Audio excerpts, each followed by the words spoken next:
Бүгін біз Google Trends сервисімен танысатын боламыз. Жалпы Google Trends дегеніміз не, қандай сервис ол? Ол әлем бойынша немесе белгілі бір аймақ бойынша күнделікті анализ жасауға көмектесетін, яғни қандай запростар жасалынды, қандай количествода запростар жасалынды, соны анализ жасауға көмектесетін сервис болып табылады. Бұл сервис не үшін керек? Мысалы, күнделікті бізге белгілі бір заттың қанша рет поисковой системаға енгізіліп ізделінген табу үшін осы сервисті қолданамыз. Мысалы, бір бизнесті бастамай жатып, біз қандай бизнеспен, қандай нишамен, қандай товарный нишамен айналысқымыз келеді, соны анықтап алу үшін біз осы сервисті қолданамыз. Яғни, мысалы, біз украшениемен айналысқымыз келеді, бижутериямен. Сол бижутерияны поисковой системаға енгізіп, қанша рет ізделінетінін тексерсек, және де одан бөлек тағы бір салыстыру үшін басқа бір затты тексеріп, оның қайсысы басымырақ ізделінетінін тексеру арқылы біз сол товармен, яғни сол бизнеспен айналыса аламыз.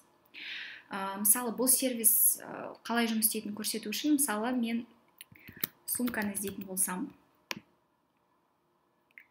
бұл жерде жалпы бірнеше категорияларды таңдауға болады. Біріншіден біз аймақ бойынша, бүкіл әлем бойынша немесе бір мемлекет бойынша, біздің жағдайда ол Қазақстан.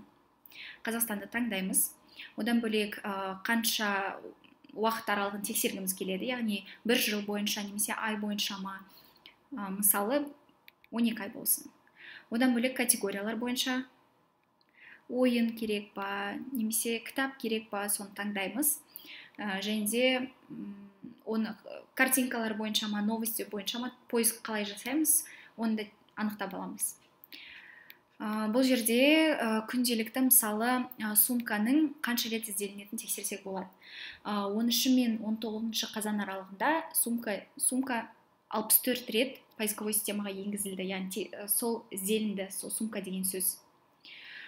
Тура солай бір жыл бойынша қанша рет енгізілген тексеруге болады. Одан бөлек оны салыстыруға болады басқа затпен. Мысалы, пальтоны тексерейік. Бұл жерде орташа деңгейде, мысалы, сумка басымырақ ізделінді. 49 сумка, 43 пальто. Одан бөлек күн бойынша, немесе апта бойынша, біздің мына жерде апта бойынша тексеріліп жатыр. 10 мен 16 қараша, 2019 жылдың қараша айын тексерді, 39, және де пальто 75, яғни пальто көбірек ізделінді.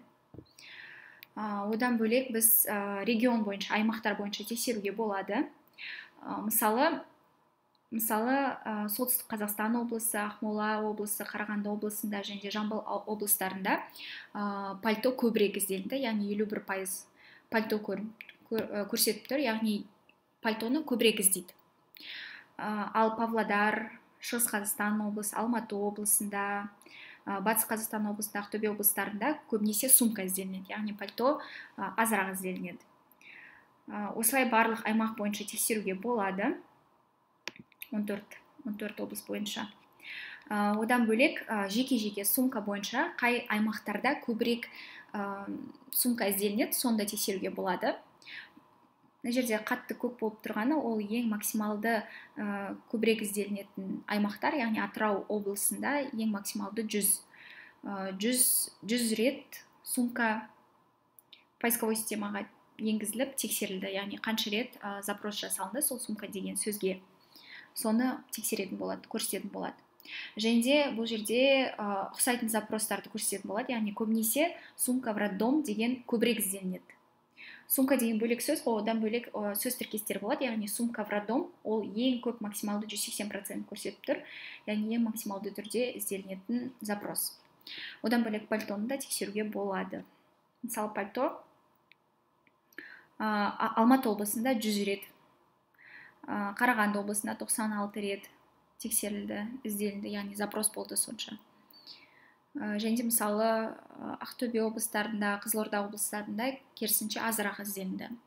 Және де бұл жерде мысалы пальто 2020, яғни 1800% көрсетіп тұр, яғни пальто 2020 ол ең көп тексерілді, ең көп запрос сол сөзге, сол сөз тіркесіне көбірек болды.